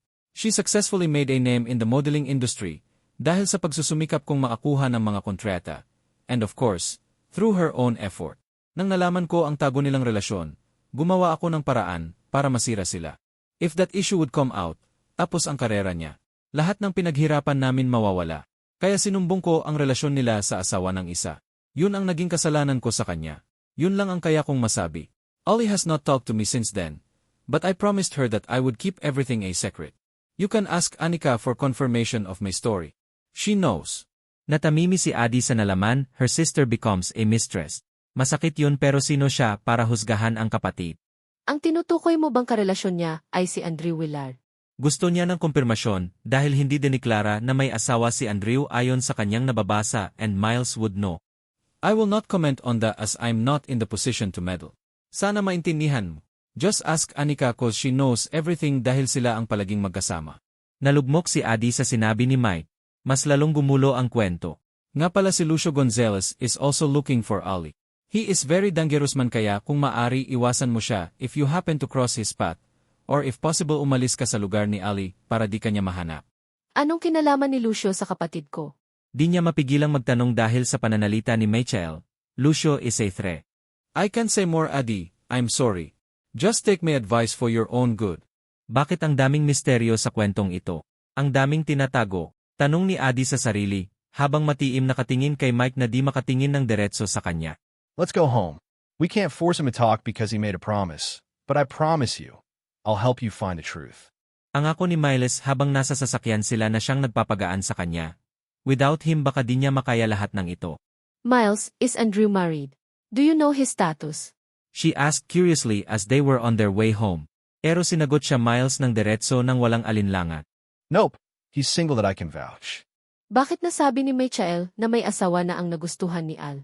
Possible kaya na di si Andrew ang tinutukoy niya at may ibang lalaking involved? We don't know the full story yet, but we'll figure it out soon. She trusted Miles. Only Anika and Andrew could provide the information she needed, but where could they find Anika? Adi, based on all the information I've shared with you, do you believe Andrew might have been involved in what happened to Ollie? Do you think Andrew is the type of man who would engage in multiple relationships? Di ko alam, Miles, pero sa status niya na mayaman.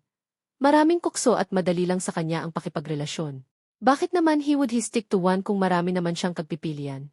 Baliwalang komento ni Adi na di pinag-isipan. She just speaking of reality. Adi, not all wealthy people think that way. I, for one, wouldn't treat love as a trophy. I value feelings because not everyone is blessed with true love. If you mistake love for a thing, then it's not real. When love isn't pure, it loses meaning and adds nothing to your life. So what is the purpose of falling in love? Natamimi siya sa sinabi ni Miles. Wala lang sa kanya ang sinasabi, pero seryoso pala si Miles. Ganun na ba siya kababaw mag-isip? One time Miles invited Adi to have dinner outside. It was a fine dining sa isang sikat na hotel. First time niyang makatapak sa penthouse ng hotel at kitang-kita ang buong view sa baba. Napahanga siya sa nakikita. Yeah, it is. I like to stay here. It calms me down. Marami ka na sigurong dinala ng mga kadete dito ano. Pa-joke niyang wika pero half mean. Miles just smiled at her. What? How can you say so? Dahil isa kang binata, guwapo, and with your status impossible na nawalan ka ng babae. Audie, I just don't date anyone. I could be, but I choose not to. When I date someone, I treat them well, but I only date women I genuinely like. So far, there's one who has caught my attention. Biglang kinabahan si Adi, di niya maipaliwanag ang naramdaman. Just by thinking na may ibang nagustuhan ang lalaki, ay nasasaktan siya. She eats in silence but Miles suddenly broke the silence. Audie, if ever I ask you to be my girlfriend, would you give me a chance? Seryoso tanong ni Miles na mas lalong nagpapakaba kay Ad. It means siya ang tinutukoy nito na babae. Miles, are you courting me? Yes, I am. I'm serious about you. You've captured my heart in a way no one else ever has. I want to explore these feelings further, if you're willing to accept me. Masaya si Adi sa narinig, pero nung naisip niya ang kanyang sitwasyon bigla siyang nalungko. She can't reciprocate Miles' feeling dahil sa plano niyang akitin si Andre. Ayaw niyang madamay ito o maiwan sa iri. Miles, sa totoo lang gusto kita. Ikaw lang ang lalaking pinayagan kong makalapit sa akin. Pero alam mo naman na nasa paghahanap ako ng katotohanan. Gusto kong kapusin muna ang misyon na ito, bago ko pagtuunan ng pansin ang aking sarili. Pagpapakatotoo niya kay Miles. Ayaw niya magpaasa ng tao kung di niya kayang panindigan ngayon dahil may una na siyang nakaplano. Can't you let go of revenge for my sake? We can start fresh, away from all the trouble. I'm sorry Miles pero lahat ay nakaplano na. I am grateful sa lahat ng tulong mo at naintindihan kita kung gusto mo nang lumayo. Pero di ko pwedeng kalimutan na lang ang lahat. Di matatahimik ang aking puso. Is it about your revenge plan for Andrew? Tumango siya kay Miles. Nalungkot siya nung makita ang kalungkutan sa mukha nito. May dinamay siyang tao, yun ang ayaw sana niyang mangyari. What if Andrew has nothing to do with all of this? Will you abort your plan? Then he has to prove that. Kailangan ko ng ebidensya na magpapatunay na mali ang aking hinala. I'm sorry Miles pero desidido na ako. Ayaw kong magbitaw ng pangako at di ko pala mapanindigan. I understand your point. As promised, I'll be here to support you. I will wait until you are ready. Binigyan niya ng matamis na ngiti si Miles. Di niya akalain na maintindihan siya nito at magkapareho sila ng naramdaman. Kaya mas tumindi ang hangarin niya na matapos na ang lahat para makapagsimula na siya. Malaga si Miles, itinuring siyang special, kaya di niya masisi ang sarili na magkaroon ng damdamin para sa lalak. Miles helps her, palaging naroon kapag kailangan niya. Katulad na lang nung minsan may pumasok sa bahay niya at kanyang naaktuhan. Nabigla ang lalaki kaya umalis. Tinawagan niya kaagad si Miles, pero nasa ibang bansa ito. Miles sent someone to guard her.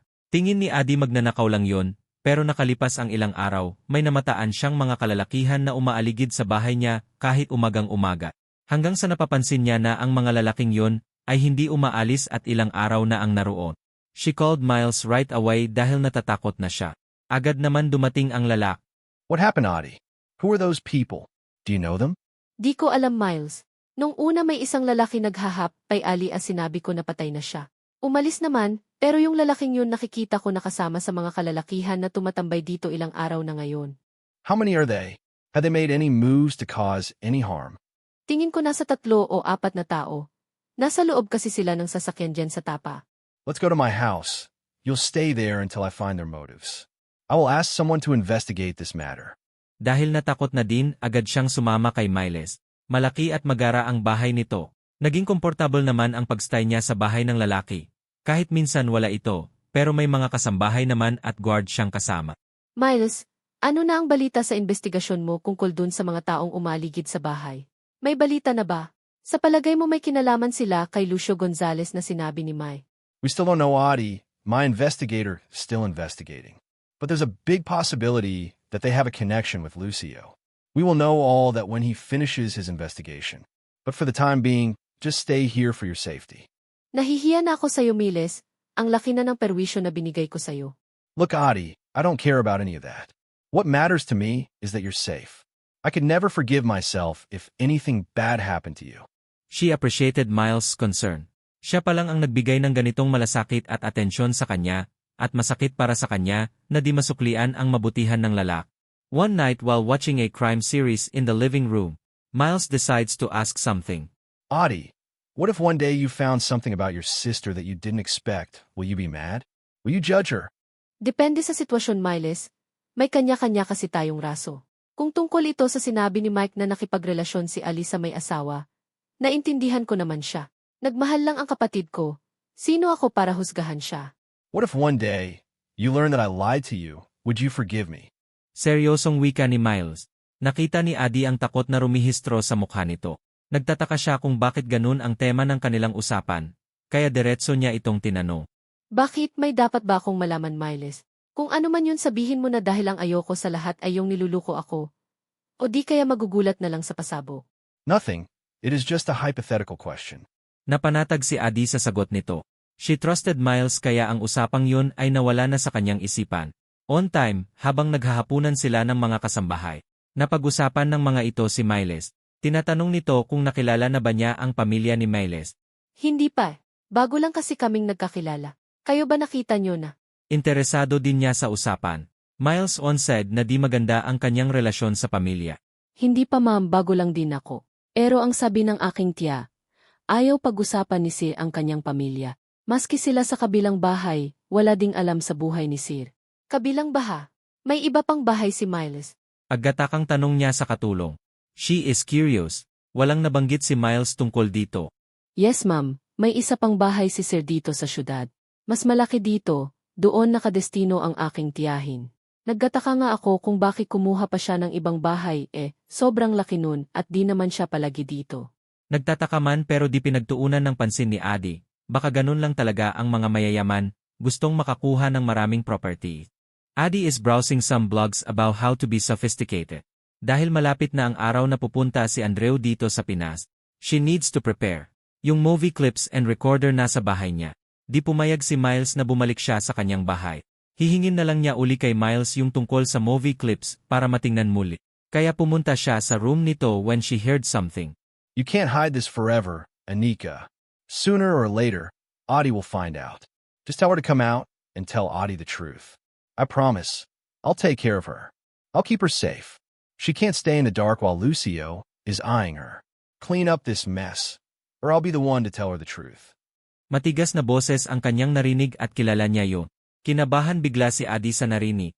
Ano ang ibig sabihin no? May komunikasyon silang dalawa ni Anika. Di niya napigilan ang sarili. She confronted Miles right away. Ano yun, Miles? Bakit kausap mo si Anika? May komunikasyon ba kayong dalawa simula pa lang? Alam mo naman na matagal ko na siyang hinahana. Bakit wala kang sinabi sa akin na nag-uusap na pala kayo? Galit niyang sabi pagpasok pa lang sa room ng lalaki. Wala na siyang pakialam kung she invades his privacy. Gusto niyang malinawan. Look, Adi, listen to me. There are a lot of stories behind this. And I'm not in a position to tell you the truth right now. Mas lalong nanginig siya sa gali sa narinig. Parang pinaglalaruan siya ng mga taong ito. Miles, ilang beses ko nang narinig ang linyang yan, at feeling ko lahat ng nagsasabi niyan may tinatago sa aki. Please naman, wag mo na akong lukuhi. Anong alam mo sa storyang ito? Bakit magkapreho kayong nang sinasabi? Namumutla si Miles, may takot sa kanyang ekspresyon. Mas lalong naghihimagsik ang kanyang kalooban, dahil pinagkatiwalaan niya ng lubos ang lalaking kahara. Kung ayaw mong magsalita, akin na ang cellphone mo. Ako na ang kakausap kay Anika. Binigay ni Miles ang phone na hawa. He felt guilty at the same time na takot sa reaction ni Adi. Hello Anika. Ano ito? Bakit niyo ako niluluko? Bakit mo itinatago sa akin ang katotohanan? Kapatid ako, karapatan kong malaman ang lahat ng nangyari sa aking kapatid. Sigaw niya sa phone, nangingining sa gali. Punong-puno na siya. Adi, please be calm. Miles will tell you everything. Patawad Adi pero yon ang kagustuhan ni Ollie. Ginawa lang namin ang kanyang hiniling. Tell Miles he can tell you everything. Binigay niya kay Miles ang phone. Ang kanyang mukha ay di maipinta dahil sa gali. Start telling me the truth. Anika said you can tell me now. Wika ni Adi na may matigas ang ekspresyon, at ang kanyang boses ay nagpayahag ng pagkadismaya at distansya. Di siya makapaniwala ang taong pinagkatiwalaan niya ay niluluko din siya. Miles looks at her intently, hindi alam kung saan magsisimula para madaling maintindihan ni Adi ang lahat. Anika and Ali had a secret relationship. She's the one Michael meant that Ollie loved. Anika was married to Lucio Gonzalez when she was still young. Ang narinig ay nagpagimbal sa pagkatao ni Adi. Never in her wildest dream that Ollie would be in that situation. She never suspected na lesbian ang kapatid. Nanatili siyang tahimik. Di alam kung maniniwala ba o hindi. She never expected this side of story. The two of them met at a club owned by Lucio, where they were both dancers. Since then, they have become close to each other. After finishing their studies, Ali got into modeling with Michael's help, while Anika started working as Andrew's secretary. Ali had loved Anika for a long time, but kept it a secret because they were friends. When Ali finally confessed her feelings, Anika couldn't accept them because she only saw Ali as a friend. Anika decided to leave Ali's house and used Andrew as a shield, asking him to pretend that they were in a relationship so that Ali would stop pursuing her. Andrew agreed to Anika's request because he knew her well and understood her situation. You can't force love, that was what Andrew believed. When Ali found out, she felt betrayed and resented Andrew deeply because they were friends. Yet he took away the woman she loved. Sa isip ni Adi, kaya pala ganun ang galit ni Ali kay Andre. It was all misunderstanding pero di siya maniniwala hanggat di mapatunayan ang totoo. During their time apart, Anika realized that she loved Ali, not just as a friend, but as a lover. She felt the same way all along. She just couldn't accept it before. So, Anika returned to Ali's house, and the two reconnected. They entered into a relationship, but it remained a secret due to Ali's career and Anika's fear of being judged. Not because she loved a woman, but because she was already married. Lucio was obsessed with her, blackmailed Anika into marrying him. She never loved Lucio. In her eyes, he was a monster. But she couldn't resist him because he was powerful and dangerous. For her safety, she went along with his demands. However, Lucio granted some of Anika's requests, including allowing her to stay with Ali. But under one condition, no other men were allowed. Patuloy nakikinig si Adi sa sinasabi ni Miles. Mas malalim pa pala ang storya ng kapatid kaysa simpleng mistress lang. Miles seemed serious upon narrating the story. When Michael found out about Ali and Anika's relationship, he reported it to Anika's husband. Lucio was furious when he heard the news and threatened to kill Ali. Because of this, Ali and Anika decided to leave and go into hiding. However, at that time, you were already scheduled to go to Manila. Ali didn't want you to get involved, so she faked her death to stop you from coming to Manila. Ibig sabihin buhay pa ang kapatid ko. Bakit niya ito nagawa sa aki? How could she fake her death? Nanlulumo si Adi sa nalalaman, hindi lang pala si Miles ang nagsisinungaling sa kanya, kundi maski ang kanyang kapatid na lubos niyang pinagkatiwalaan. Di niya alam kung maging masaya ba dahil buhay ang kapatid o maging malungkot dahil nakuha siyang lukuhin nito. Baki. Yes, she is alive and currently hiding in the province. But Ali has a reason why she hides this from you. I don't know whom to believe, Miles. It seems lahat nagsisinungaling sa akin. Nagmukha akong tanga at nag-alala sa wala. Bakit alam mo ang lahat ng ito? Because I am the Andrew that you have been looking for. Ang sinabi ni Miles ay parang bomba na nagpayanig sa buo niyang pagkatao. Ang taong matagal na niyang hinahanap ay nasa kanyang harapan lang pala at palaging kausa. Ilan pang kasinungalingan at katotohanan ang magpalugmok ng kanyang pagkatao. Nagmukha lang pala akong tanga, naghahanat sa wala. Alam mo na ba ang lahat simula pa lang? No, I investigated to uncover the real story. I'm also a victim of mistaken identity. When Anika messaged me to warn me that someone was looking for me and wanted revenge, I was furious. Who would dare to cross me? But when I learned it was a woman, I was both confused and curious because I couldn't recall ever hurting anyone, especially a woman. Anika never told me the details. Bakit di mo sinabi sa akin ang totoo? Bakit tinaniwala mo ako sa kasinungalingan at tinapaas? Miles, I trusted you. Di mapigilang isang bulat niya sa kanyang galit at hinanakit sa lalak. Masayado siyang nasaktan. Why? Would you believe me if I told you the truth? When you already made up your mind that I am the culprit? I may not, but you could have explained your reasons. Matagal tayong nagsama, Miles. Karapatan kong malaman ang totoo. How, Adi? When I, myself, don't even understand the whole situation. Like you, I am in the dark. I had to dig deeper to understand why you and Ali hated me so much and why my name was dragged into the story. When I found out that Ali had committed suicide and I was being blamed, I was even more confused. So, I had to go with the flow to uncover the truth. I needed to find evidence to prove my innocence, right? I am being judged without proper trial. Napatanga si Adi sa narinig. Tama si Miles, hinusgahan niya ito at masyado ang siyang nalunod sa kanyang asumpsyo. Ailan mo pa nalaman ang totoo? When my investigator came back with the full story and evidences. I look for Ali and Anika's whereabouts to talk to them personally, and they explain the whole situation. Aminin man niya o hindi, naintindihan niya si Miles at may mali siya sa sitwasyon, pero di pa niya matanggap ang buong katotohanan. All her life was focused on revenge and ngayon nabaliktad ang kwento. Bakit di mo ako sinama para makausap sila? Alam mo naman na matagal ko nang gustong malaman ang totoo. Because I wanted to understand my connection to the story first before explaining my side to you, and why I had to hide my identity. But the truth isn't as simple as it seems. If it were up to me, I would have told you already, but it's not my place to explain why things turn out this way. It's better for you to hear the truth from them. Napapaupo si Adi sa may kama, lahat ng lakas niya parang naubos. Na-shock pa rin siya sa nalalaman. Feeling niya may mas marami pang naghihintay na bomba ang sasabog sa kanyang harapan. I never meant to lie to you.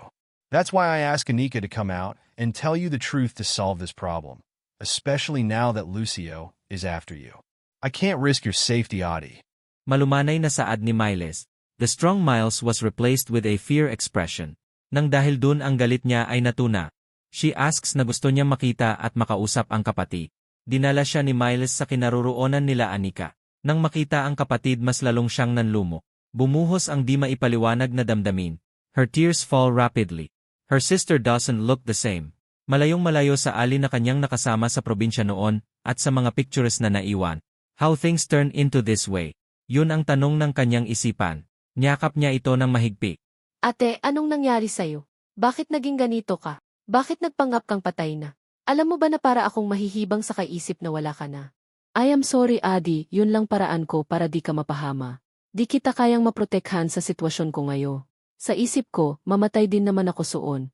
Ayaw kong makita mo ako sa ganitong kalagayan at maging alalahanin sa'yo. Matagal tayong nangungulila sa isa at nangarap na magkasama, pero ito ang nangyari sa aki. Di ko kayang idamay kita sa aking sitwasyon. Mas naisin ko pang isipin mong wala ako, kaysa masira ko ang kinabukasan. Ayaw ko na maging pabigat at umasa kaya ginawa ko yun para isang bagsakan na lang. Ate, wag ka naman magsalita ng ganyan, matagal pa tayong magsasama. Huwag ka naman sumuko aga. Hayaan mo akong alagaan kita. Hagulgol niyang sabi habang niyayakap si Al. Di niya maisip ang hirap na pinagdaanan ng kapatid. No Hadie, ramdam ko na malapit na akong mawala. Huwag kag mag-alala, tanggap ko na. All I want is you to be safe and good. Huwag mo akong isiping. Paano ate na di kita isipi? Ikaw na lang natira sa aki. Gusto kitang makasama, kahit sa hirap kaysa wala akong magawa sa'yo. Please give me a chance na makasama ka pa, kahit ilang sandali pa ya. Huwag mo akong itaboy. Ayaw ko lang maging pabigat sa'yo, bunso. Marami ka pang marating sa buhay. Ayaw kong maging balakid sa iyong pangara. Ate, ikaw ang pangrak ko ang magkasama tayong muli. Para saan pa ang magandang buhay kung wala ka do?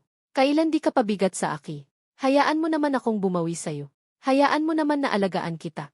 Mahalin kita. Mahigpit silang nagyakapan, nagiyakan. After ng ilang oras, when the emotion died down, Anika and Ali told her everything that confirms Miles' statement. Ali, as my offer still stands, I want to take you to America for treatment since their medical technology is more advanced. We should take this chance. I want to see your sister happy and away from all the chaos. This will also give Anika enough time to settle everything with Lucio. You can't keep running from the problem. It will keep coming back and put everyone at risk. Tama si Miles, Oli. Mabait naman si Lucio. Pakikiusapan ko siya. Maybe he will understand. Kung nasa Amerika kayo di kayo niya makakanti. Ang important you are safe. After ilang pakiusap, pumayag si Ali sa plano. Anika assured her na walang masamang mangyari sa kanya sa kamay ni Lucio. Natuloy ang plano at nakaalis sila. Everything was arranged by Miles. Bunso, ayaw ko ang sanang umasa at makasagabal sa inyo, pero para sa'yo. I will put my faith again. Asa tayo ate kahit gaano pa kaliit na chance. Labanan natin together ang sakit na yan. Magtiwala tayo sa Diyos. Hindi niya tayo pababayaan. Magkakatatag ka lang. Lumipas ang panahon, Adi is always in the side of Ollie.